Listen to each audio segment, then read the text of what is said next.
We're starting a new series today, and the series is called Biblical Justice. And I don't know how you cannot know, in our culture today, this word justice, it's a big word. It's been a big word for a long time. It's a big word all the time. But especially today, there's a lot of fighting and tremendous anger and division over justice. And so we as the pastors, we've been talking about this. We've been talking about all the different confusions and different anger and divisions about justice. But the Bible has a lot to say about justice. And, Pastor Young, he really challenged me. He said, hey, this may be a divisive topic, but our people I think they really want to know what God's Word says on this topic. It's a complex subject. And the world really doesn't like what the Bible has to say about justice. But I think they should actually be very interested in what the Bible has to say about justice. I actually think that if you are here today listening to me, whether you're online or here in person, and you think Christians don't care about justice or that there's some false understanding, I think you might be very surprised to find out that the Bible is very, very seriously interested in the issue of justice. And what the Bible says about justice may surprise you. There's a complexity that a lot of people don't understand about the Bible's teaching on justice. And so today, I want to give our first step. We're going to do this over several weeks. There's no way this can be done in 1 week. Even just what I wanted to cover today, I already know I won't be able to cover it all today. But the very first thing I want to talk about is really tremendously basic. And that question is, what is it? What is justice itself? What is it? Everybody thinks they know what it is, but you probably don't understand it from the Bible's point of view, which is, I think, and if you believe in the Bible, this is really what it is. What the Bible says justice is the real thing. And every other perception of justice, regardless of whoever you hear it from, is in some ways, it doesn't mean it's totally wrong, but there's something usually often missing or imbalanced in that presentation. And today I want to first just try to get at the core, what is it? And then to give you really something tremendously basic about its two key parts that the world often misses, okay? So let me just get this in 3 parts. Part 1. So this question, what is it? And let me tell you what it is. Part 1 is, it is an eternal attribute of God's character. Let me say that again. What is justice? Justice is an eternal attribute of God's character. That's part 1. That's what it is. A lot of people don't understand that. And of course, if you don't believe in God, you're like, that's what it is? That's what it is, okay? Part 2. There are 2 important aspects of justice, and I'm going to go over them, and they are retributive justice and restorative justice. Retributive and restorative. Those are the more technical terms, but I thought I might as well just give it to you in that way. Retributive justice and restorative justice. If you ignore one or the other, you don't have all of justice. You don't have it. In our culture, we regularly ignore one side or the other, or corrupt one side or the other, or even worse, corrupt both, okay? But regularly, one side or the other is ignored, but you have to have both, and of course you have to have God, and if you don't have God, then you don't have it, okay? So it's God, retributive, and restorative. Then you finally have something more like the whole of justice. And then I want to offer you the good news through Jesus, which is that there is a just Messiah and the giving of His Spirit. That's what's important.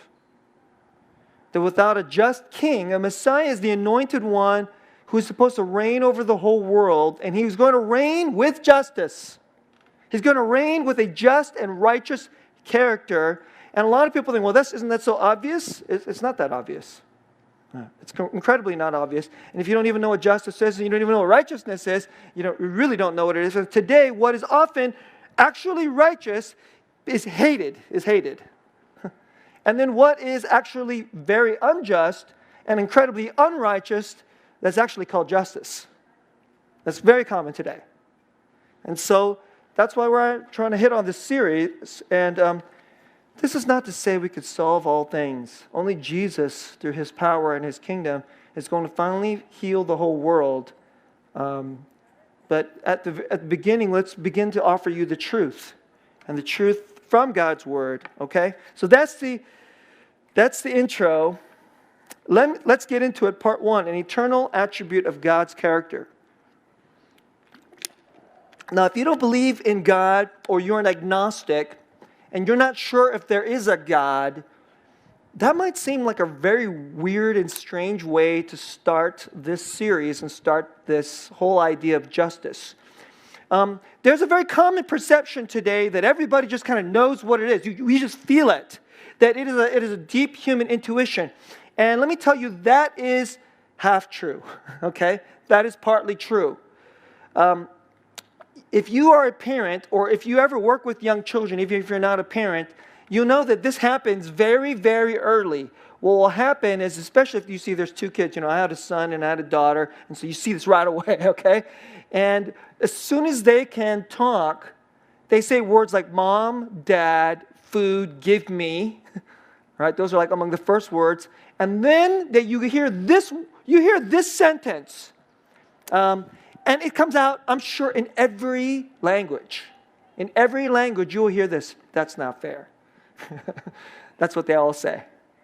And if you ever really pay attention, sometimes what they're saying is true. It isn't fair. And you're like, okay, that's not fair. But usually what they're saying is incredibly self-serving, okay? It's like, the older brother gets something, and the younger brother didn't get it. The younger brother goes, that's not fair. And he doesn't realize, well, you don't get it because, you're not old enough, or, you haven't gained a certain privilege or something. But he wants it. He thinks he's entitled to it. There's this perfect thing called fairness out there, which is his inner longing for justice. And since he's getting short end of stick from his perspective or her perspective, he goes, it's not fair. You know what that is? It's the deep, internally seated, this longing for justice. The Bible's explanation for why every kid says this in every language, it's not cultural, okay? It's not like white Europeans, all believed in the Bible, and then they came up with this idea called justice, and it was really, really popular, and the whole world they like this idea, and somehow this idea spread around to the whole world, and now black people like it, and Hispanic people like it, and Asian people like it, and now everybody talks this word. It's not like that at all. Right? The Bible's explanation is that human beings are a special creature created, not just an accident evolved. Let me say that again. Made and created by God, not just an accident evolved. And then He put His image, He put something of His divinity in us. And one of the most important aspects of the divine image is that we all want justice. That's what we all want. And the kid, your child, before they can even talk, you know why they're crying? It's not just because they're hungry, or just because they're tired, or because they want you to change their diaper. Because sometimes they're angry. I don't know if you ever noticed this, babies sometimes get angry. And if you pay attention, babies get angry. And they're crying, and before they can even say, that's not fair, you know what they're doing? They're screaming at you. That's not fair. Except they just can't say it yet. That's what's happening. Let me give you a little bit of a different example. I shared a little bit about this last week when I was talking about honor. I grew up watching Chinese kung fu movies, okay? So all these movies are coming out of Hong Kong and so forth, and I don't really care. I'm 8 years old, and all I know is I love, like tiger style, Shaolin, whatever. I mean, I'm not even a Buddhist, and I don't even care. What I care about is all that cool fighting, but every single story, it all has the same issue. There's somebody wicked, does something that's more than not fair. It is unrighteous. It is wicked, unjust, and dishonorable. And the whole drama is will this disgusting rat of a human being, and often it's like somebody really powerful. It could be somebody who's the gang leader, or sometimes it's somebody who has some kind of super like kung fu techniques, and so nobody can touch him. Our martial arts is so good and better than everybody else. If somebody ever said to him, "You're bad, you're wicked," you know what happened? He would use his powers and kill or crush or destroy that person. And so his wickedness reigns throughout the village or throughout the valley, and everybody cowers in fear. And what there is a injustice throughout the land. That's what's going on. And the movie is asking this story. Will somebody rise up? Will someone rise up and restore justice? And that's what all the movies are about, that. So it could be just it's often like some poor guy, nobody thinks he matters. And somehow it could be some old man that everybody's forgotten about, and he knows the secrets of kung fu. And he has a little bit of righteousness. And for some reason, he teaches this young man, and the young man trains, and he grows not only in his fighting skills, but in righteousness. And then, of course, the movies almost always end with a great showdown of justice. That's what it's about. I'll give you another example. So that's China, okay? And if you are white, or if you are black, or if you speak Spanish, or if you are, it doesn't matter if you're rich or poor, if you grew up in California, or it doesn't matter. It doesn't matter one bit. You can read, I bet you, if we could go into a time machine and find somebody of 500 years ago or 1,000 years ago, and then say, "Hey, watch this movie." And it's a Hong Kong kung fu movie. They would watch this movie, and they would completely understand what's going on. Completely. And you and I, you watch this drama of justice and injustice. If you watch TV, it's in every movie. It's like maybe not every single movie, but a lot of movies. So my wife, she likes police dramas. I don't know why she likes this. She never gets tired of this story, ever. You know how many? When she gets bored and she doesn't have a show that she likes watching, she finds a rerun of Law and Order. And then I see her watching Law and Order. She watches the old show NCIS. You can find any police show. It's the same exact thing as the kung fu drama. Same exact thing. It's just that the people they're white or they're black, or they're fighting with guns, or they're fighting with lawyers. It's the same drama. Now I want to ask you this question. There's a lot of people who think they just know what this feeling is and everybody wants it. I want to ask you this question. If the explanation for the way human life is now is as all our secular people say it is, the secular people say, we have no idea if there's a God, so it's just agnostic. And if there is a God, it doesn't actually matter. It's nice that you people over there, that works for you. It's kind of a nice sentimental feeling you guys get when you practice religion. But, we'll just kind of go on with our own life over here. Because really, all we are is we are a ball of like cells that accidentally somehow became smart through a series of billions of years or millions of years or hundreds of millions or whatever the theory is. We became smart, and somehow inside the smartness we have this strange feeling, which every person has, which is, it's not fair. And then we have this magical word. This magical word is justice. And if somebody is not just, so when you grow older, you stop saying it's not fair, because that's like how kids talk. What you say is, it's unjust. And some of us get tremendously angry. It's not fundamentally different than when you were 3 years old or 10 years old, but the issues are getting deeper, more serious. And if I just offer this first issue to you. I think the Bible's explanation of this is absolutely the right explanation. And if you want to live in the secular story of our times, I think you have a serious problem, which is, what the heck is justice?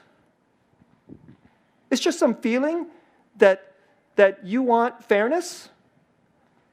But now let me offer you this other thing. When you were little, you had a 3-year-old's understanding what's fair, and you're complaining about your 5-year-old brother taking something from you, and then your parents look at you and they have a more robust and mature and sophisticated understanding what is truly fair and just.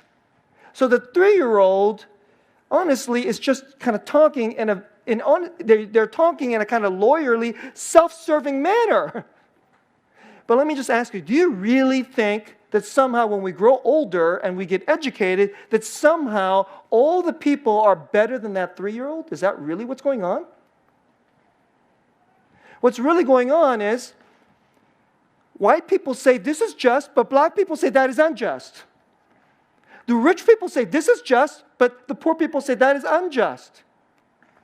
What happens is the Koreans say this is just, but the Japanese people say that is unjust, or vice versa. You know what that all is?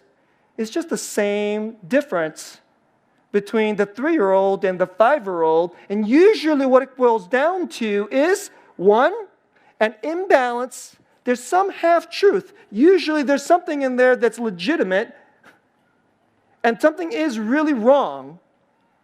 But often there's a lot of self-serving, kind of very, very subjective, and you can't see it from the other side. There's no parent. There's no parent with the wiser, bigger, fuller, fair, truly fair understanding and vision. There is no vision. There is no such vision. So all we get is we just get Japanese justice versus Korean justice. We just get Russian justice versus American justice. We get white versus black. You just name it. We get that lawyer's idea versus this lawyer's idea. And usually the more expensive lawyer wins. Right? At least in America lately, unfortunately. But it's not just in America. There is a very important, you might find it very surprising that I consider this one of the most important philosophers of all time. One of the most important philosophers of all time is, I think, the smartest atheist philosopher of all time. The smartest atheist philosopher of all time. So I don't mean to be kind of like rude about this, but there's a lot of atheists today, and I don't really respect their intellect at all. They haven't ever really studied their atheism. But the best atheist philosopher of all time is Friedrich Nietzsche, I think, in my humble opinion. And I've studied philosophy of ideas and history of ideas, and I have studied deeply systematic theology. And I think the finest, the most rigorous mind of all the atheists is Friedrich Nietzsche. And let me tell you something, he did not care one bit about justice. He didn't care about it at all. He didn't care about something like mercy. Because he understood that all you had was the Christian conception of justice. At least at his time, all the major religion was Christianity. And you know what he decided? He said, I hate Christianity. I absolutely despise Christianity. Because he decided this book is just a phony book. The words of it is phony. And really all there is there's a kind of evolution of power.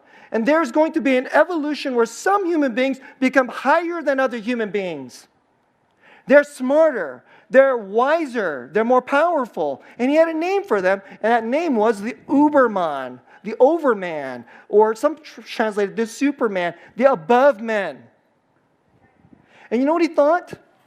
That when the weak people said that you need justice, and then that those who are powerful should have mercy and kindness and fairness for all, he just thought, you know what, this is incredible.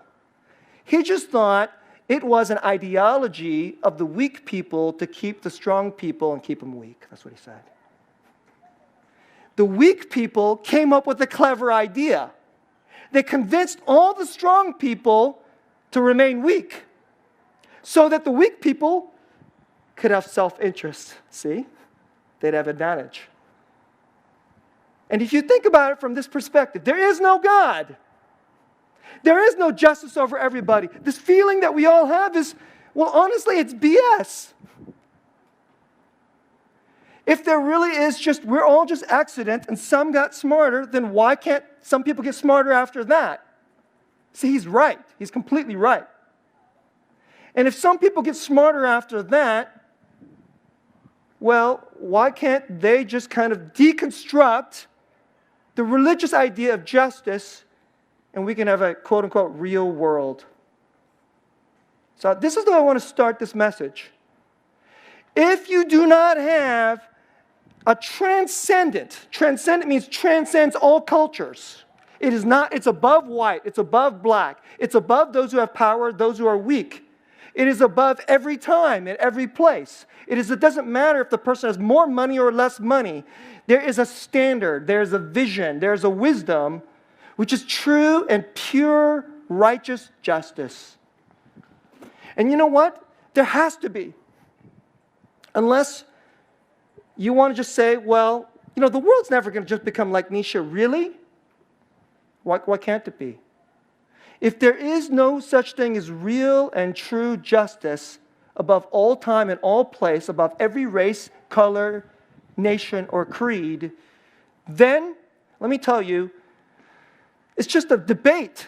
And so when the Nietzschean comes along, and some are going to come along, who needs justice? They'll just come up with some new definition. Well, we can call it justice, but it's not a real word. We'll just fill it with a new definition. We'll use that word justice since it's kind of like a magical word, but let's fill it with a new definition, and we'll just make sure we always stay rich and powerful. And if we kill the people, or crush the people, or disadvantage the people who don't like us, well, great. But as long as we can make sure everybody knows that our justice is real justice. Okay, I'm already getting too long. Let's go into today's verse. I want to go into today's verse and show you a few things. Okay? Isaiah 61, these first couple of verses are quoted by Jesus. At the beginning of Jesus' public ministry, he goes into the synagogue, he goes and finds this book, Isaiah, reads these verses and says, this has been fulfilled. And you know what he's saying? He's saying, I'm him. I'm him, this person that this verse is talking about. And I just want to point a few things out. So, if God is truly just, and justice is his eternal character, that means there was never, ever, ever a time there wasn't justice. There was never a debate about it. Like before there was creation, there was justice, and there's no debate about it. And according to the Bible's perspective, God is and always will be, and that means justice is and always will be.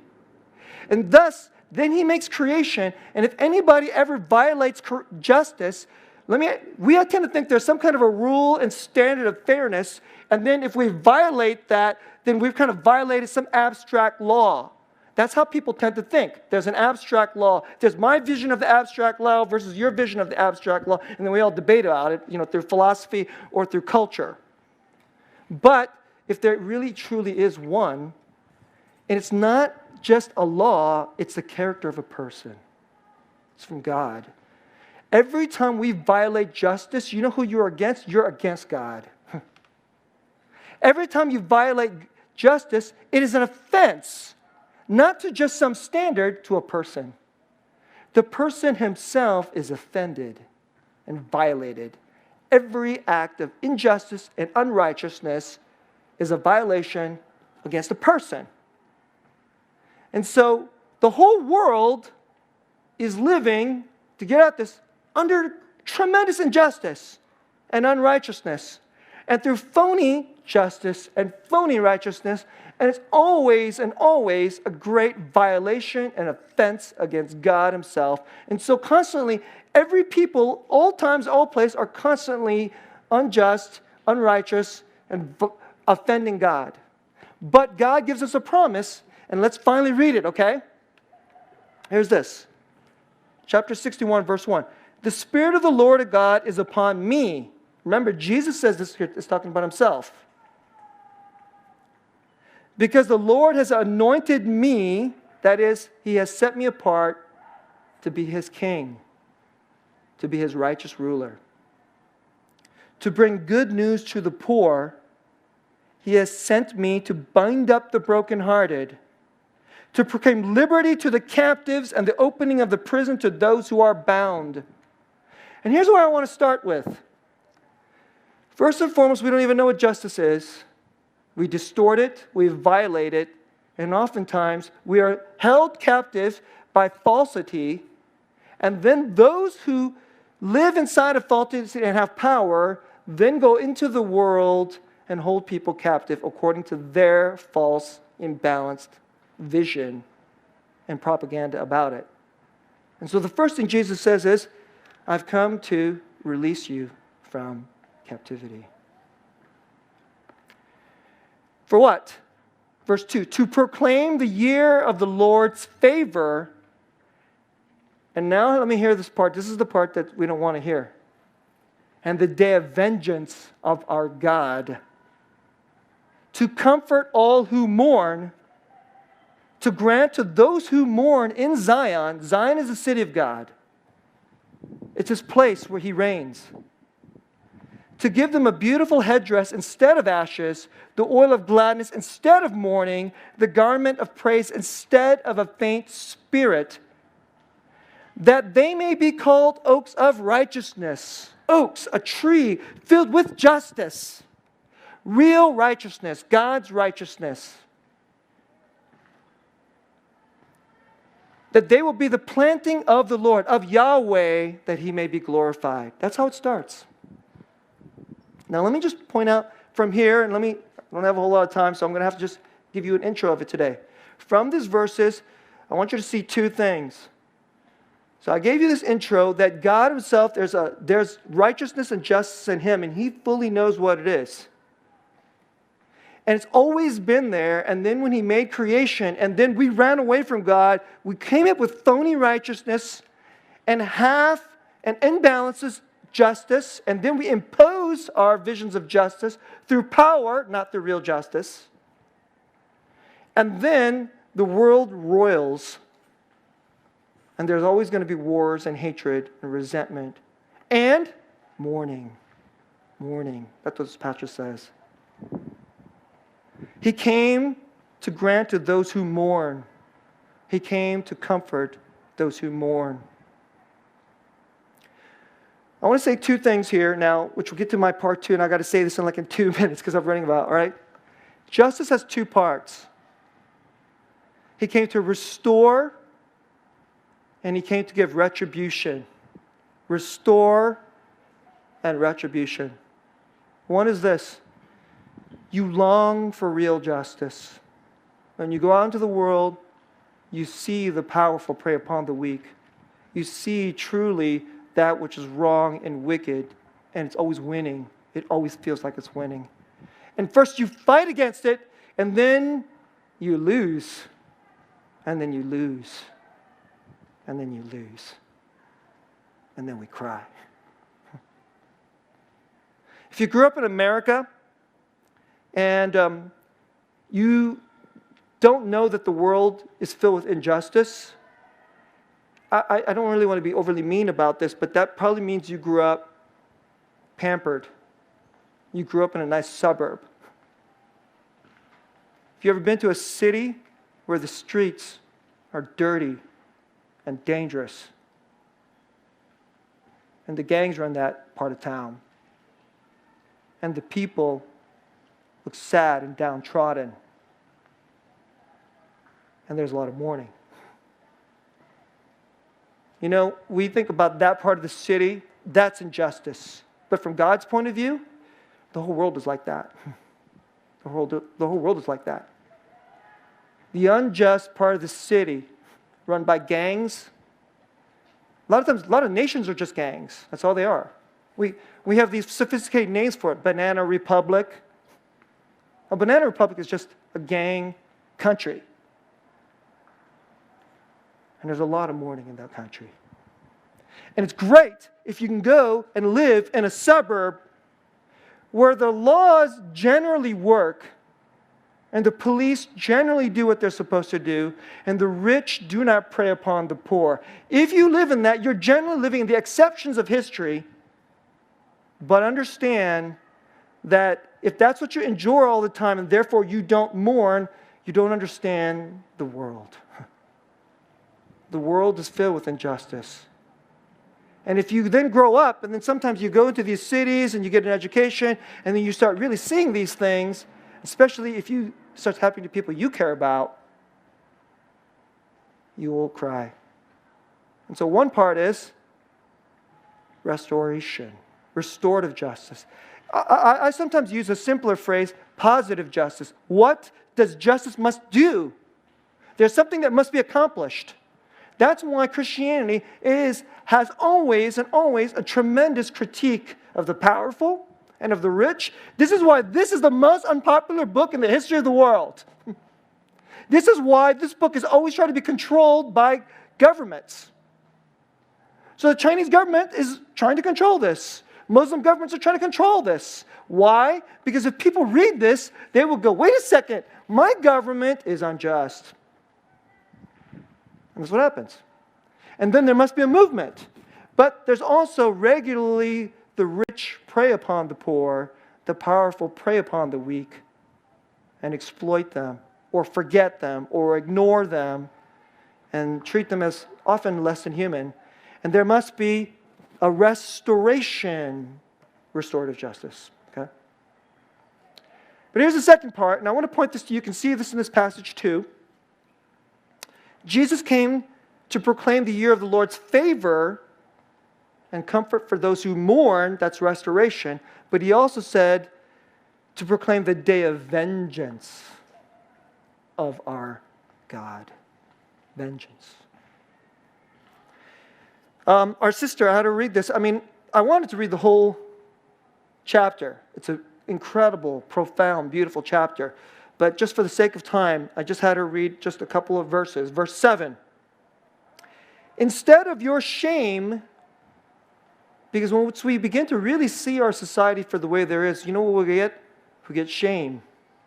There's a lot of people in America today. We always thought America was a good country. And then people are finding out that we're more racist and more exclusionary than we ever thought. And then, you know what there is? There's shame. And there's a lot of people today, America was a good country. When they grew up, it was a good country. But today they're not so proud of this country. And you know what they have? Shame. But then there's a word for shame. Instead of your shame, there shall be a double portion. There's grace. There's an answer for shame. And instead of dishonor, they shall rejoice in their lot. Again, restorative justice. But he goes on to say, therefore in their land they shall possess a double portion, and they shall have everlasting joy. Restorative justice. But I want you to hear this, verse 8. For I, the Lord, I, Yahweh, this is his personal name, I, Yahweh, love justice. See, it says eternal attribute. He loves it. He can't. If he hates justice, he would be pretty much a schizophrenic and hating himself. God isn't just love justice, he is justice. Every attribute of God is eternal, and every attribute of God will always be, and they can never be defeated. And if we violate them or offend them, let me tell you, everything that violates justice and righteousness and the character of God, let me tell you, it will be defeated. And that's the other part of justice. Real justice is retributive. Those who are wicked get what they deserve. And listen to what he says. For I, the Lord, love justice, and I hate robbery and wrong, and I will faithfully give them their recompense. In other words, if you do robbery and wrong, you will get the recompense. You will get what you deserve. You will get what you earned from God, which means you will get what you justly deserve. You will get retribution from God. Justice will come and get you. You know what? And the ultimate way of God was saying is, this isn't, let me put no fine words about this. This is saying God's going to burn you. God will send you to the hell you deserve, like our brother, he never thought about, even though he's a pastor's son. But he finally realized, like, wow. And then he grew shame. So here are the two parts of justice. True righteousness. Real justice is this, to give to everybody the way they rightly should be treated. That's what real justice is. To give every person the way they rightly should be treated. And when God sees that violated, He is not happy.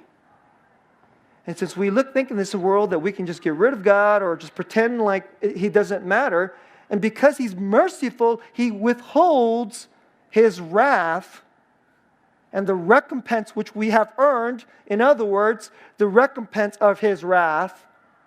We tend to think, well, gee, we could just hang out and do whatever the heck we want. It's like the kids who steal from their parents and do drugs and wreck their house because mom and dad aren't home.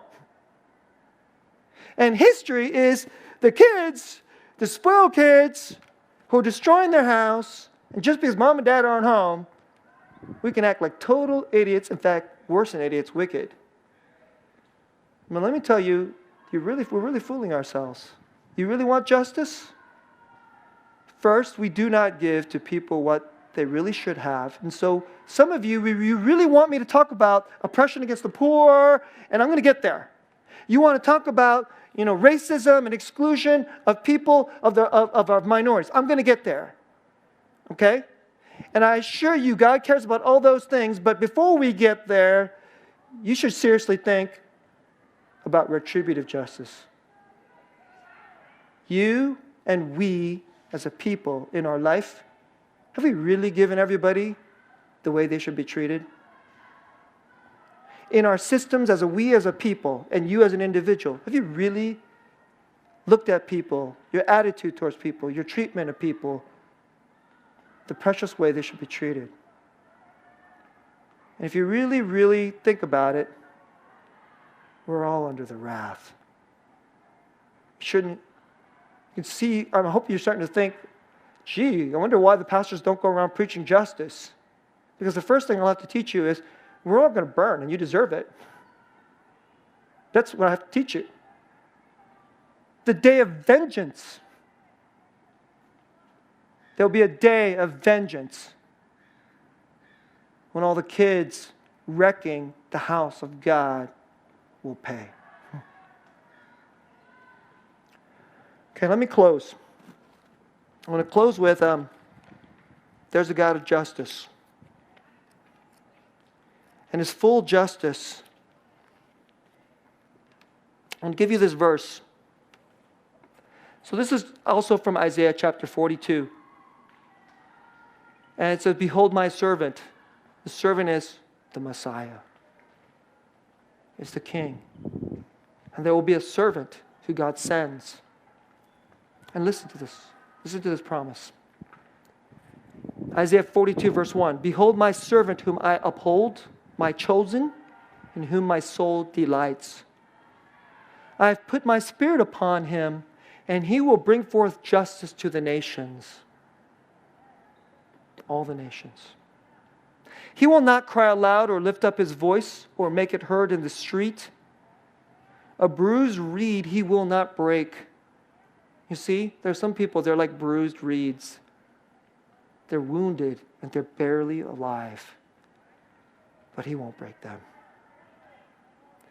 And a faintly burning wick he will not quench. See, we're like a candle. And that was a wink. And some of us, our lives we're just barely hanging on because we mourn. And he says, he will not quench. He will faithfully bring forth justice. And remember, all justice. Retributive justice and restorative justice. He will not grow faint or be discouraged. Every generation and every people, the cops get discouraged. The righteous movement that wants to, have a revolution in their country, they get discouraged. The people that are holding on and crying for a greater justice in their nation, they grow faint and they grow discouraged. But it says in verse 4, this servant, he will not grow faint or be discouraged till he has established justice in the earth, and the coastlands wait for his law.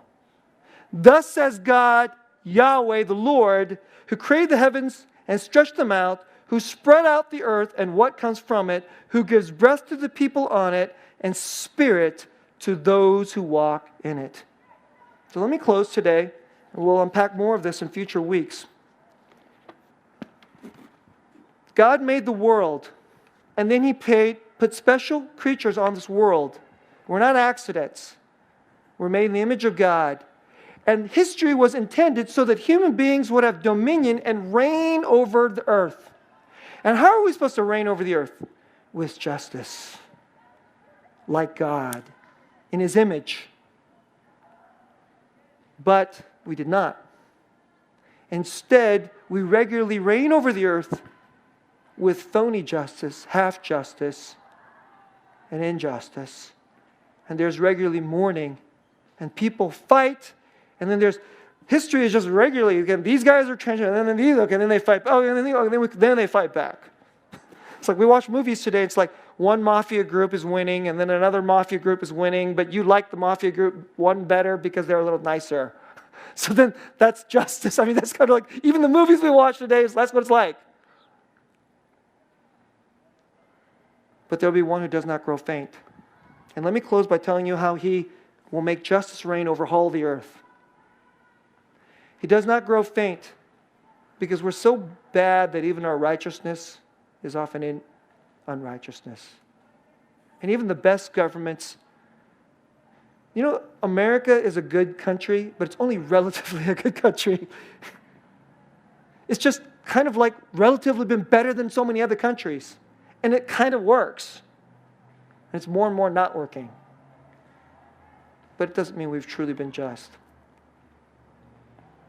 But here's what happens. For those who are mourning, Jesus came to say, if you would put all your injustice upon me, I will wipe it out and wash it away. So all of you who you mourn, if you will come to the King who will make all things just, and you place all your injustice, all your racism, all your greediness, it's my money, I don't care about them. Oh, I'm just going to live in this suburb over here so that I can stay away from those poor, wrong-colored people over there. And if you have that attitude, and that's like the plan of your life. The plan of your life is, I'm going to go to school, send my kids to a really good school, they're going to make good money, so they can live in the suburbs of history and stay away from all those people, and we're not going to care about them. Let me tell you, you're going to get God's recompense. And so today, you can offer that to the one who is truly just. And you know how He handles it? In Himself, He takes the wrath that you and I have earned. He takes the full-on justice. And then He gives us His restoration. That's what He does. If you would come to the God of justice, the King. So He sent us a man who will finally reign on the earth the way human beings are supposed to. That's the Messiah. With true justice. And then all of the injustice, He would say, put it on me. And all the retributive justice I will take for you. And then all the restorative justice I give you by grace. That's what He did on the cross. And what about all the people who don't put their injustices and their wickedness, their offense to God on Jesus? You're not going to like this, but you're going to burn. You're going to get everything that you deserve. You're going to get everything that you deserve. There will be a day when all of God's retributive justice will come upon everybody because justice will be complete. It will be absolutely complete. And if all of God's wrath doesn't go upon Jesus for you, all of God's wrath will come upon you. Let me tell you, it'll be forever. Because an offense against the pure, holy justice of God deserves eternal wrath. That's what the Bible teaches. And if you really think about it, don't you really think that too? You just think you don't deserve it. I'm a nice person. But Hitler, yeah, he deserves to burn forever and ever and ever. Ku Klux Klan, yeah, they deserve forever and ever and ever. Horrible mafia person, that pimp who, kidnapped that girl and made her a prostitute and enslaves her, yeah, he deserves to burn forever and ever and ever and ever. You just don't realize that you and I are not that much better. So today, I want to offer you today, I know this is scary as heck. It is. But, there's good news. There's a Messiah who will make the world so good that we will no longer mourn. And today, if you trust in Him, you could have your tears washed away today, just like our brothers. And today, our tears could be washed away by God, and we could join Him in His work of restoring the world to true justice. That's what the church is for. See, the church, there's no way we can just say, we're not going to do that. Because we can never live in the lazy suburbs and not care. Because then we wouldn't be like God. We wouldn't truly be human the way He intended. But thanks be to Jesus, He takes all the retributive justice and He gives us the full totality of restorative justice, and He makes us whole. Even though we're very, very imperfectly just, by grace we move toward full justice in and through Jesus Christ. And we run to the world where truly the world will be like Zion. His world, a just world. Let's pray. Lord,